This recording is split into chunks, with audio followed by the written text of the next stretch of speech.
As a specialist in serial crimes, I've studied hundreds of cases over 2 decades. I've analyzed the behavioral patterns of Ted Bundy, decoded the messages of the Zodiac Killer, and dove into the darkest minds of humanity. But there's one case that challenges everything we know about criminal psychology. A predator who terrorized New Orleans during the most vibrant period of its history, leaving a mark so deep that it still echoes through the streets of the French Quarter today.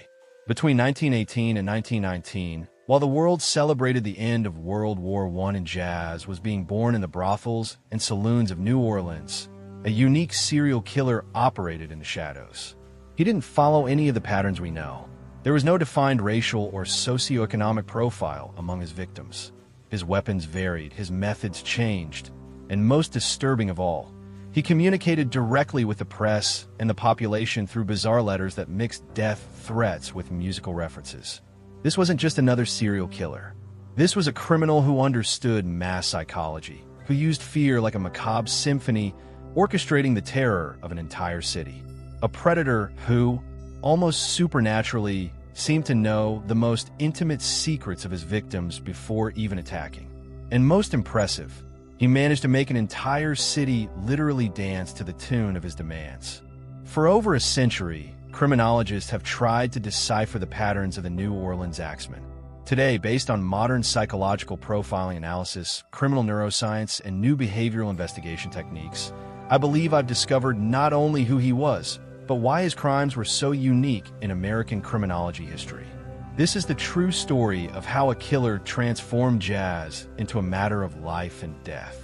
What makes this case absolutely singular in serial crime history is that, for the first time, a killer managed to control not just his individual victims, but the collective behavior of an entire population.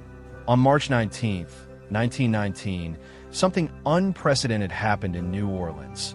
There wasn't a single reported murder in the city. Not because the killer had stopped, but because he had given a specific order that the entire city obeyed. And if you haven't subscribed to the channel yet, do it now, because what you're about to discover about the mind behind these crimes will completely change your understanding of serial killers. To understand the true nature of the Axeman, we need to start at the beginning. On May 23, 1918, Joseph Maggio, 40 years old, and his wife Catherine were brutally murdered in their own bed at 4524 Magnolia Street. What investigators found that morning challenged all criminal investigation protocols at the time. The killer had used Maggio's own axe, found abandoned in the backyard, still covered in blood. But here's the first element that distinguishes this case: the surgical precision of the blows. These weren't frenzied attacks from an uncontrolled psychopath. Each wound was calculated, positioned specifically. As a criminologist, I can state that this indicates a killer with advanced anatomical knowledge or significant previous experience. Even more disturbing was the discovery that the killer had removed a door panel with the precision of a professional carpenter. There were no signs of violent break-in. He simply created his own entrance, as if he knew the structure of the house intimately. This suggests prior reconnaissance. The killer had studied his targets for weeks, possibly months. Jake Maggio, Joseph's brother, was initially suspected. The New Orleans police, following traditional protocols, focused on the family circle. But modern behavioral analysis reveals a completely different pattern. The killer didn't just murder, he staged. He left specific clues, created a visual narrative. The bloodied razor found in the Maggio's bathroom wasn't careless evidence. It was an intentional signature. What the 1918 police didn't understand was that they were dealing with a completely new type of criminal. A predator who deeply understood investigative psychology and was deliberately subverting expectations. Every element of the crime scene was orchestrated to confuse, to create multiple theories, to fragment the investigation. On June 27, 1918, just 5 weeks after the Maggio murder, the Axeman struck again. But this time, he left a living victim. And that was his first major miscalculation that provided us with crucial insights into his psychology. Louis Bissumer, a 59-year-old merchant, was attacked in his home at 1422 Dorgenois Street along with his companion, Harriet Lowe. Bissumer survived the injuries, but Lowe died in the hospital after 2 weeks of agony. What she revealed before dying completely transformed the nature of the investigation. Harriet Lowe claimed the attacker was a tall mulatto, a specific racial description that created additional panic in the community. But modern criminological analysis suggests something much more complex. Victims of extreme trauma frequently create narratives that make psychological sense to them, not necessarily factual sense. Lowe's description may have been her attempt to process an attacker she couldn't clearly identify in the darkness. Most significant was the behavioral pattern that began to emerge. The Axeman didn't steal anything of value from the Bessumer house. There was no sexual violence. There was no unnecessary vandalism. The crime had only one purpose: to cause specific and calculated terror. This categorically eliminates traditional motives for homicide: financial, passionate, or impulsive psychotic. The tool used was again an axe belonging to the victim, found abandoned at the scene. This reveals a fascinating psychological pattern. The killer didn't bring his own weapons. He used objects belonging to the victims, transforming their own belongings into instruments of their destruction. Psychologically, this represents an extreme form of personal violation, not just physical, but symbolic. The third confirmed attack occurred on August 5, 1918, at the residence of Anna Schneider at 3925 Elysian Fields Avenue. Anna, 28 years old and pregnant, was attacked while sleeping next to her young daughter. Miraculously, both survived, but Anna's memories of the attack provide crucial behavioral clues. Anna described waking up to a dark shadow over her. She couldn't see the attacker's face, but distinctly remembered his breathing, controlled, almost ritualistic. It wasn't the panting breath of someone in violent frenzy, but the measured breathing of someone executing a premeditated plan. What makes this attack particularly significant in criminological analysis is that the Axeman chose not to kill a child who was an eyewitness. This indicates a specific personal moral code or well-defined psychological limits. Serial killers with pure psychopathic tendencies rarely demonstrate this type of moral selectivity. The Schneider house was invaded through the same technique: precise removal of a door panel. But this time, neighbors reported hearing sounds of carpentry around 2 a.m. The killer wasn't trying to be completely silent. He was confident in his ability to complete the task without being captured. On August 10, 1918, just 5 days after the attack on Anna Schneider, the Axeman killed again. Joseph Romano, a 51-year-old barber, was brutally murdered in his home at 610 2nd Street.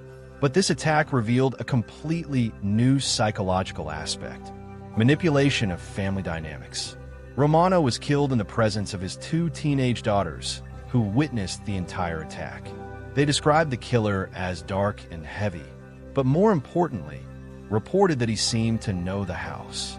He moved without hesitation, knew exactly where to find the axe in the back shed, and located Romano's room directly.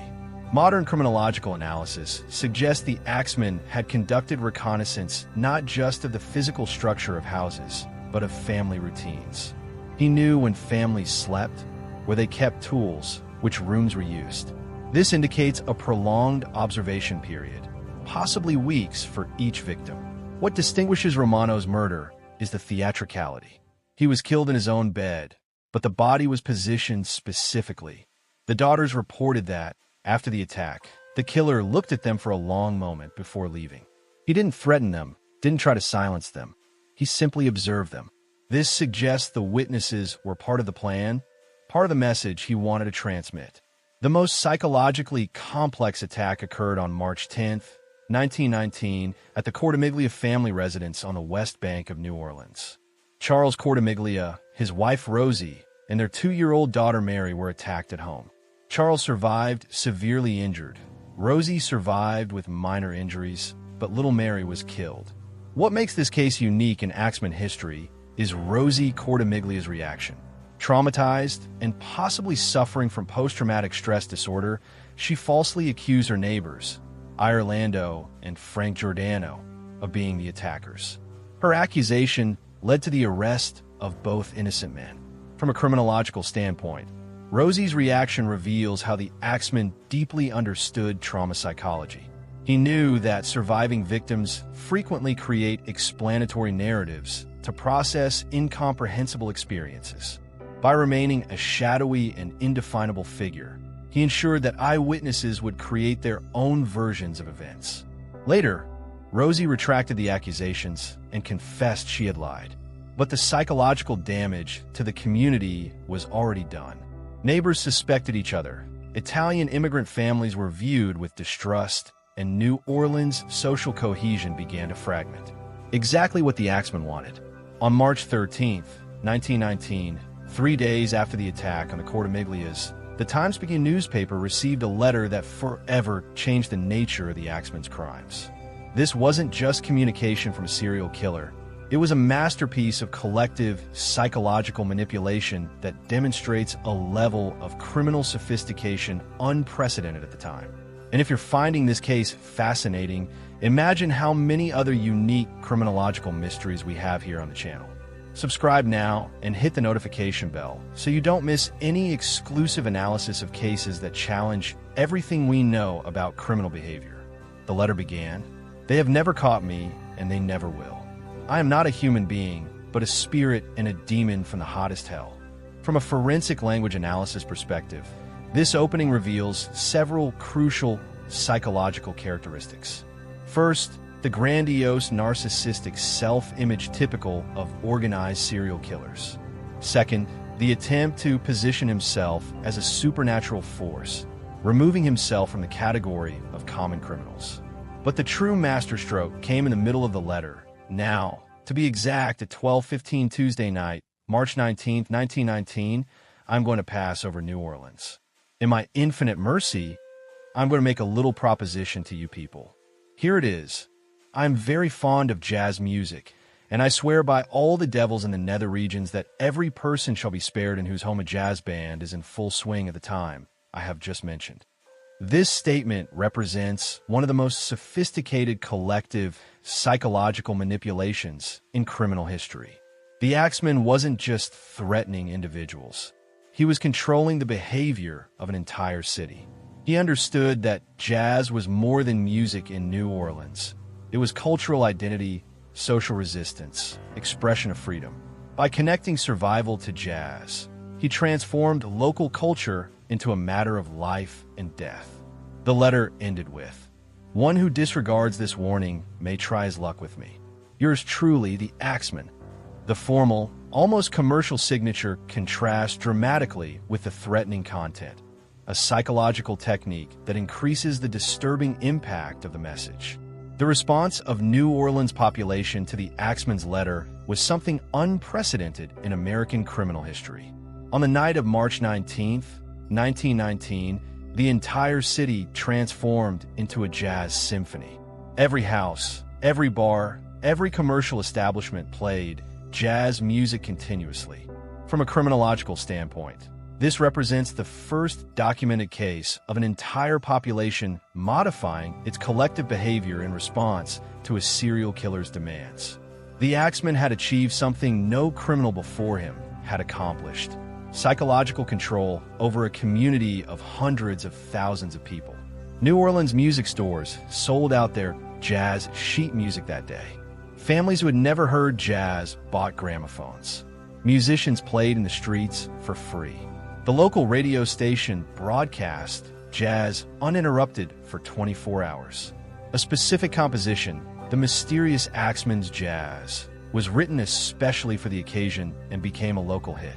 Even more fascinating, there were no reported murders in New Orleans that night. The Axeman kept his word. This indicates a level of psychological control and criminal self-confidence that's extraordinary. He not only manipulated the population's behavior, he also controlled his own behavior to maintain the credibility of his future threats. From a modern criminal psychology perspective, we can identify that the Axeman was operating at a level of sophistication that combines characteristics of organized serial killers with elements of psychological terrorism. He understood that controlled fear was more powerful than uncontrolled violence. After Jazz Night, New Orleans experienced a period of relative calm. Many believe the Axeman had kept his promise and left the city. But criminologically, we know serial killers rarely stop voluntarily. They take breaks, refine methods, or wait for the ideal psychological moment to return. On August 10th, 1919, almost 5 months after the letter, the Axeman struck again. Steve Bocca, an Italian merchant, was brutally injured with his own axe at his home at 923 Lafayette Street. Bocca survived, but was unconscious when found. When he finally woke up in the hospital, he couldn't remember any details of the attack. This return marks an evolution in the Axeman psychology. There was no prior communication, no excessive theatricality. It was a direct, efficient, almost clinical attack. This suggests he had learned from his previous crimes and was refining his methodology. The choice of August is also psychologically significant. It was the same month he had attacked Anna Schneider and Joseph Romano the previous year.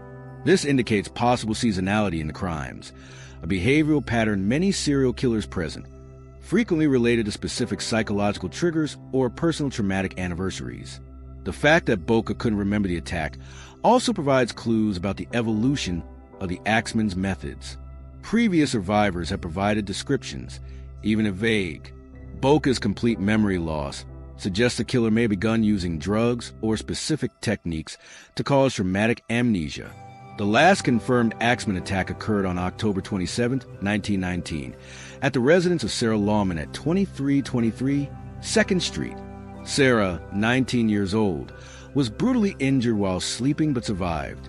Her attack marks the end of the known Axeman crime series, but also provides crucial clues about his final psychological identity. Sarah was significantly younger than previous victims, marking a change in the selection pattern. Criminologically, this may indicate psychological degeneration or loss of control over original impulses. Serial killers frequently modify their victim patterns when their internal psychological controls begin to fail. The attack on Sarah was also less precise than previous ones. She survived with injuries that, by the Axeman's previous standards, should have been fatal. This suggests possible physical or psychological deterioration of the killer, or perhaps external interference that forced him to interrupt the attack. Most intriguing, after October 1919, the Axeman simply disappeared. There were no more confirmed attacks, no more letters, no more communications. From a criminological standpoint, there are 3 possible explanations: death, imprisonment for other crimes, or geographical relocation. On October 27, 1919, the same day as the attack on Sarah Lawman, Mike Pepitone was brutally murdered in his home at 1422 2nd Street, a location geographically very close to Sarah's attack.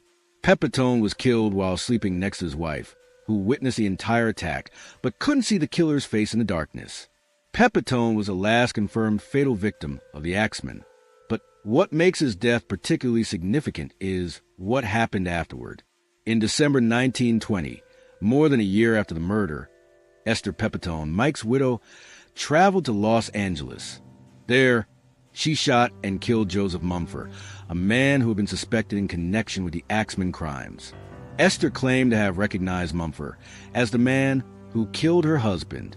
He was found dead on a Los Angeles street, victim of multiple gunshots. Esther was tried and convicted of murder but received a suspended sentence. The jury clearly sympathized with her quest for justice.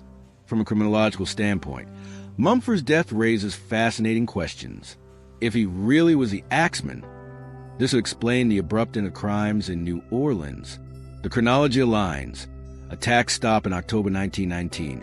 Mumford is killed in December 1920. The period between may represent his attempt to establish a new life in Los Angeles. After decades analyzing this case through the lens of modern criminology, I can present a psychological profile of the Axeman that challenges many traditional theories about serial killers. This wasn't an impulsive killer driven by simple sadistic fantasies. He was a highly organized criminal with sophisticated understanding of individual and collective psychology. Primary characteristics identified: superior intelligence, technical knowledge in carpentry and possibly anatomy, long-term planning capacity, deep cultural understanding of New Orleans, advanced reconnaissance skills, and most critically, capacity for collective psychological manipulation. The geographical pattern of crime suggests intimate knowledge of the city. These weren't random attacks, but careful selections based on specific criteria we still don't completely understand. The concentration on Italian immigrants may indicate xenophobic motivations or simply opportunity. Immigrant families frequently had less support from local police. The technical skill demonstrated in removing door panels indicates professional training or significant experience. This wasn't amateur vandalism, but precision carpentry. Combined with the anatomical knowledge evidenced in the precision of wounds, it suggests someone with multiple technical skills. But what makes the Axeman truly unique is his ability to operate simultaneously as an individual killer and collective psychological terrorist. The newspaper letter was an aberration. It was a logical culmination of a calculated campaign of urban terror. With modern criminal analysis technologies, we can re-examine evidence that was impossible to process in 1919. Geographic pattern analysis using GIS reveals that all crimes occur within a specific radius, suggesting intimate local knowledge. Forensic linguistic analysis of the letter indicates formal education and possible non-American origin of the writer. Digital reconstructions of crime scenes, based on police reports from the time, suggest the killer was approximately 5 feet 9 inches tall, right-handed, and possessed above-average physical strength. Biomechanical analysis of wounds indicates specific knowledge of vital body points. What fascinates me most as a criminologist is that we're making these discoveries about a case over 100 years old using technologies that were science fiction at the time of the crimes. How many other historical criminological mysteries could be solved with modern approaches? If you're interested in more analyses like this, combining criminal history with modern forensic science, don't forget to like this video and share it with other true crime enthusiasts. What makes the Axeman case historically unique is its intersection with a specific cultural moment in New Orleans. Jazz was being born, the city was recovering from war, and immigrant communities were fighting for social acceptance. The Axeman didn't operate in a vacuum. He exploited existing social tensions.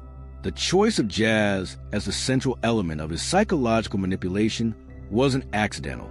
In 1919, jazz was still marginalized music, associated with brothels, criminality, and social subversion.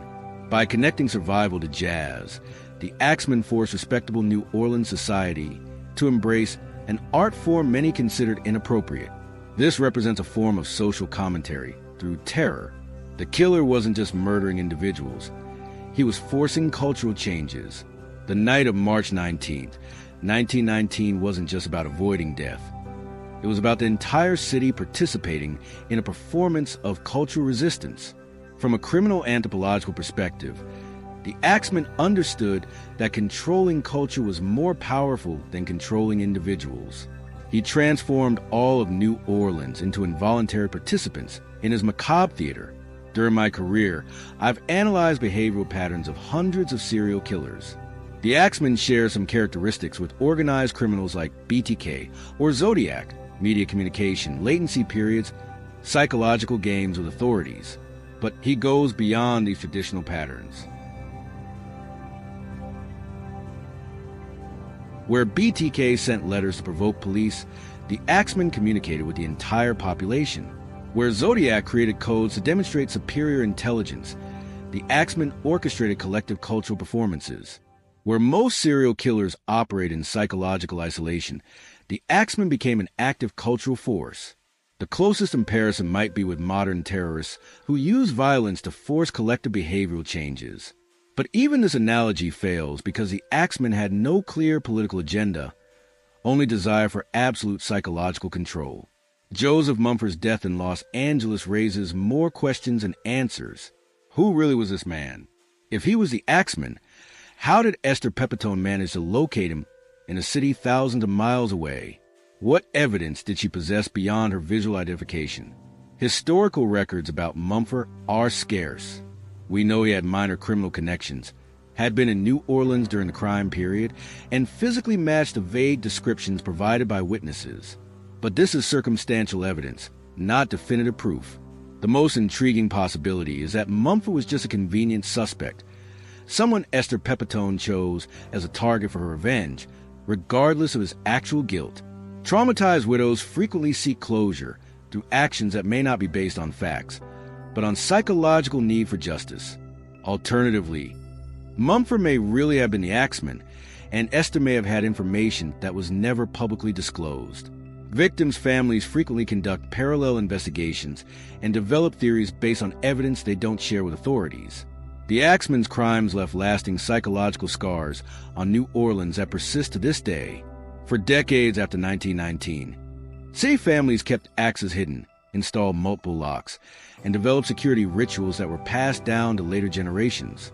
More fascinating is how jazz became not just music, but a symbol of cultural survival. The night of March 19th, 1919 transformed jazz from marginal music into an expression of collective resistance. In a sense, the Axeman inadvertently accelerated mainstream acceptance of jazz as a legitimate art form. Modern sociological studies show that communities experiencing collective terror frequently develop specific cultural traditions related to trauma. In New Orleans, these traditions include unofficial annual celebrations of Jazz Night and maintenance of crime-related objects as protective talismans. From a modern criminology perspective, the 1918 to 1919 police investigation presented systematic failures that may have allowed the Axeman to operate for so long. The New Orleans police force was small, poorly trained, and deeply compromised by corruption and social prejudices. Lack of communication between different police districts meant patterns weren't identified quickly. Each crime was investigated isolatedly, without systematic comparative analysis. This allowed the killer to refine his methods without investigators perceiving his evolution. Prejudice against Italian immigrants also compromised the investigation. Many victims were socially marginalized, receiving less police attention than similar crimes in more established communities. The Axeman may have selected his victims precisely because he knew they would receive less rigorous investigation. The lack of basic forensic technology, fingerprints, ballistic analysis, systematic criminal photography, meant crucial evidence was lost or poorly documented. Crimes that would be solved in weeks today remain mysteries for decades. Over the years, the Axeman case has generated numerous conspiracy theories. Some suggest he was an agent of criminal organizations using terror to control territories. Others propose he was someone with police or political connections that allowed him to avoid capture. One particularly persistent theory suggests the crimes were occult rituals connected to voodoo practices in New Orleans. The precision of wounds, apparently random victim selection, and the letter with supernatural references fuel these speculations. As a criminologist, I must emphasize that conspiracy theories frequently arise when cases remain unsolved for long periods. The human mind prefers complex narratives to admitting that some questions may never have satisfactory answers. The most likely reality is that the Axeman was a highly intelligent criminal who understood how to exploit the investigative limitations of his time. He didn't need supernatural powers or conspiratorial connections, just sophisticated psychological knowledge and meticulous planning. The Axeman case established important precedents for modern serial killer study. It was one of the first documented cases of a killer using mass media for direct communication with the public, anticipating patterns we'd see decades later with criminals like Son of Sam and BTK. The Axeman's letter also represents one of the first recorded attempts at collective psychological manipulation through criminal threats. This influenced development of modern protocols for dealing with communications from terrorists and serial killers making public demands. More importantly, the case demonstrated that serial killers can operate as agents of cultural change, not just individual predators. This expanded our understanding of how serial crimes can affect entire societies, not just direct victims and their families. Modern academics study the Axeman as an example of how criminals can exploit existing social tensions. In this case, prejudice against immigrants and cultural resistance to jazz. This informs modern prevention strategies that consider broader social contexts. After decades of analysis, I believe we can construct a probable profile of the Axeman's identity. He was probably a white man, between 30 to 45 years old in 1918, with above-average formal education, technical knowledge in carpentry, and previous experience with violence, possibly military. His English fluency was high, but linguistic analysis of the letter suggests possible non-American origin or bilingual education. He knew New Orleans intimately, probably lived there for several years before beginning the crimes. He had employment or business that allowed nocturnal movement without arousing suspicion. The capacity for extensive reconnaissance suggests work that gave him legitimate access to residences, possibly carpenter, delivery person, or maintenance professional. The sophisticated cultural understanding indicates involvement with New Orleans musical or entertainment communities. If Joseph Mumford really was the Axeman, these elements align. Mumford had criminal connections that would give him knowledge of home invasion techniques. His presence in New Orleans during all crimes and his death shortly after the series ended suggest strong correlation. But regardless of whether Mumford was guilty, the real Axeman possessed a rare combination of criminal intelligence, technical knowledge, and psychological understanding that makes him unique in American serial crime history. The Axeman case offers valuable lessons for contemporary criminal investigators. First, the importance of recognizing non-traditional patterns in serial crimes. The Axeman didn't follow typical victim profiles or methods, forcing investigators to think beyond established categories. Second, the need to consider cultural and social motivations in apparently random crimes. The Axeman's attacks weren't truly random. They were careful selections based on criteria that included social and symbolic vulnerability. Third, the importance of taking criminal communications seriously, even when they seem bizarre or supernatural. The Axeman's letter contained genuine information about his intentions and methods, disguised in theatrical language. Fourth, the need for effective investigative coordination.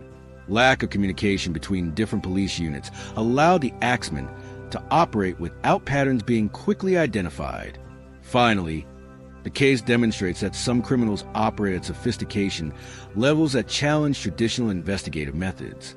Modern investigators must be prepared for criminals who understand and exploit justice system limitations. One of the most fascinating characteristics of the Axeman case is how he consciously cultivated supernatural elements in his public persona. The March 1919 letter is filled with references to spirits, demons, and supernatural powers that transcend human limitations. From a criminological standpoint, this represents sophisticated psychological strategy. Criminals who position themselves as supernatural forces create fear that goes beyond traditional physical threats. They exploit primal fears about the unknown and uncontrollable. The choice to describe himself as spirit and demon from the hottest hell wasn't accidental. New Orleans in 1919 had strong culture of superstition, voodoo, and supernatural beliefs. The Axeman understood that referencing these traditions would amplify the psychological impact of his threats. But the reality is that all Axeman crimes can be explained through completely human and physical methods. There was nothing supernatural about his ability to invade homes, select victims, or disappear after attacks. It was simply meticulous planning, combined with intimate local knowledge. The persistence of supernatural interpretations of the case demonstrates how skillful criminals can manipulate public perceptions to create legacies that transcend their actual crimes. The Axeman became myth as much as murderer. During my research, I've identified possible connections between the Axeman crimes and other unsolved cases of the period. Between 1911 to 1912, a series of similar murders occurred in several southern U.S. cities, including Rayne and Crowley, Louisiana. These earlier deaths presented similar characteristics: home invasions through door panel removal, use of victims' own axes, selection of immigrant families, and lack of apparent motive for robbery or sexual violence. If these connections are valid, this suggests the Axeman may have operated for a much longer period than traditionally assumed. He may have begun his crimes almost a decade before the known New Orleans attacks, refining methods through multiple campaigns in different cities. After 1919, there are unconfirmed reports of similar crimes in other parts of the South, including Texas and Mississippi. But without modern forensic analysis, it's impossible to determine if they were the work of the same criminal or imitators inspired by media coverage of the New Orleans crimes. This possibility raises fascinating questions about the true extent of the Axeman's criminal career and how many victims may have been incorrectly attributed to other criminals or accidents. Media coverage of the Axeman crimes was one of the first examples of modern criminal sensationalism in the United States. New Orleans newspapers competed for increasingly dramatic stories, frequently publishing speculation as fact and amplifying public panic. This coverage inadvertently helped the Axeman by creating exactly the type of terror atmosphere he desired. Headlines like "Demon Stalks New Orleans" and "Supernatural Killer Threatens City" transformed a human criminal into a mythical figure. The Times-Picayune's decision to publish the Axeman's letter was particularly controversial. Some argued that giving platform to the killer's demands was irresponsible and dangerous. Others defended the public's right to information. From a modern criminological perspective, publishing the letter was probably correct. It provided valuable information about the criminal's psychology and allowed the population to make informed decisions about their safety. But it also demonstrated how sophisticated criminals can use mass media as a tool. Coverage of the case established precedents for how newspapers deal with serial killer communications, an issue that remains relevant today with terrorists and other criminals seeking media attention. Modern mapping of Axeman crimes reveals interesting geographic patterns that weren't obvious to 1918 to 1919 investigators. All attacks occurred within approximately a 3-mile radius, centered in areas with high concentrations of Italian immigrants. This geographic concentration suggests the killer had a fixed base of operations in the city, possibly residence, work, or property that served as a central point. Analysis also shows he avoided certain areas of the city, particularly neighborhoods with greater police presence. The temporal pattern of attacks is also revealing. Most occurred during new moon or low light periods, indicating planning based on conditions that will facilitate undetected movement. The proximity of crimes suggests the Axeman probably walked to his targets rather than using transportation. This is consistent with his strategy of avoiding detection. Vehicles in 1918 were rare and memorable, especially during nighttime hours. As frequently happens with serial killers receiving significant media attention, the Axeman crimes inspired imitators and false reports. During 1919 to 1920, New Orleans police investigated dozens of Axeman attacks that were subsequently determined to be unrelated crimes or false reports. This phenomenon significantly complicated the original investigation. Limited police resources were dispersed investigating crimes that had no real connection to the true Axeman. This may have contributed to his ability to avoid capture.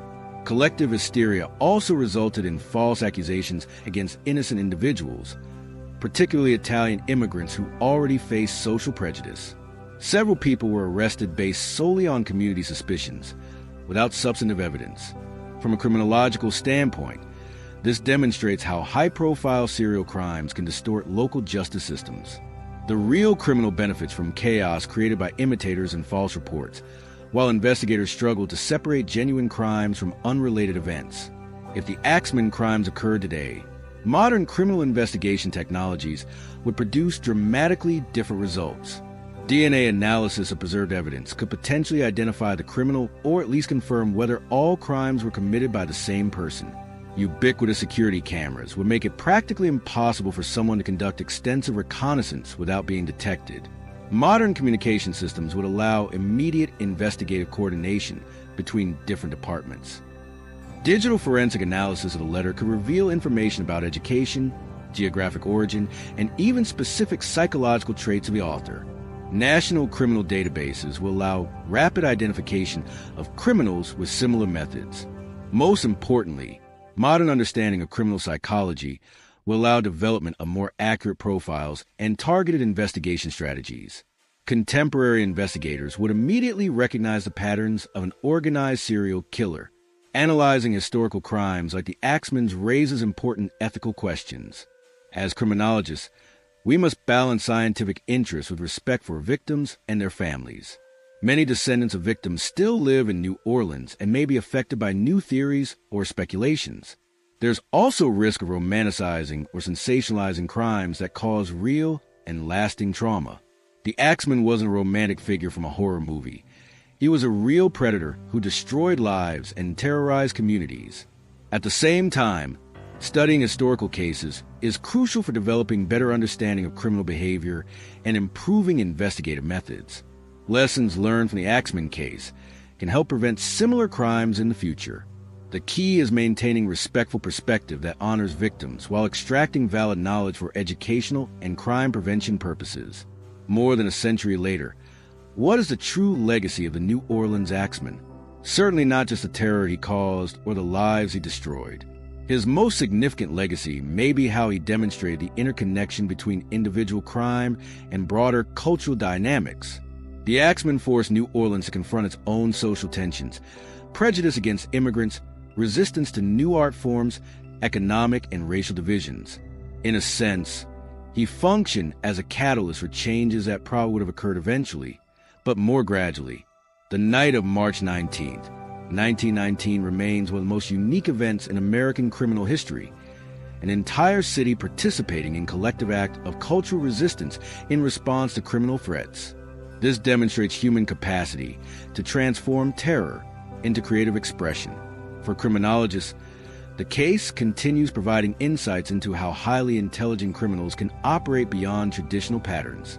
It challenges our categories and forces us to think more creatively about criminal motivations and methods.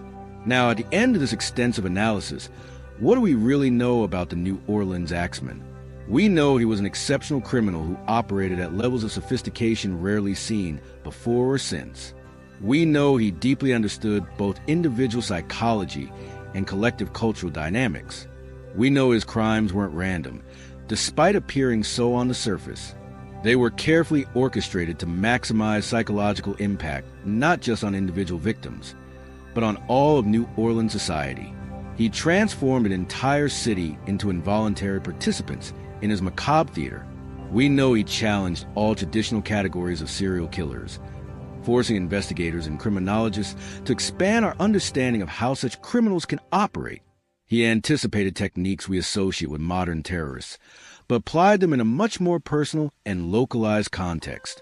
We know that, regardless of his actual identity, he left a permanent mark on American culture. He influenced the development of jazz as a respected art form, demonstrated the power of mass media in the modern era, and established precedents for how societies respond to systematic criminal threats. And perhaps what we don't know is equally important. We don't know his definitive identity, his exact motivations, or why he chose to stop when he stopped. These persistent mysteries keep the case alive in public imagination and continue challenging new researchers. But now I want to know your opinion. After everything we've analyzed, the behavioral patterns, the psychological manipulation techniques, the cultural connections, what's your theory about who the Axeman really was? Do you believe Joseph Mumford was guilty, or do you think the real killer was never identified? And more importantly, do you think a criminal with this level of sophistication could operate today without being caught? Leave your theories in the comments. I love reading your analyses of these complex cases, and often you identify aspects I missed. Some of the most valuable insights about historical cases come from different audience perspectives. The Axeman case reminds us that criminal reality can be stranger and more complex than any fiction. In a world where we frequently seek simple answers, cases like this force us to accept nuances, ambiguities, and mysteries that may never be completely resolved. But that doesn't make them less valuable for study.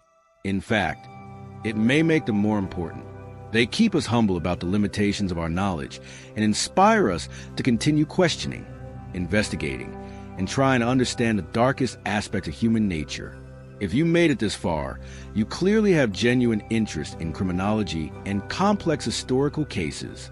We have dozens of other fascinating cases analyzed with the same level of depth, from unsolved mysteries to crimes that changed American history. Don't forget to subscribe and share this video with other true crime enthusiasts who appreciate serious evidence-based analysis. The New Orleans Axeman remains, more than a century later, one of the most enigmatic and sophisticated criminals in American history. He teaches us that truly understanding crime requires more than just examining physical evidence. It requires understanding culture, psychology, and the complex social forces that shape both criminals and their communities. And perhaps, in the end, that's his most important lesson. That crimes don't exist in a vacuum, but are products of specific times, places, and circumstances that we must study if we want to truly understand not just what happened, but why it happened, and how we can prevent it from happening again. The jazz still plays in New Orleans. The music that once meant survival now means celebration. And in that transformation, perhaps we find the ultimate victory over terror, the human ability to take something born from fear and transform it into joy. That may be the Axeman's most lasting legacy. Not the fear he created, but the music that outlived him.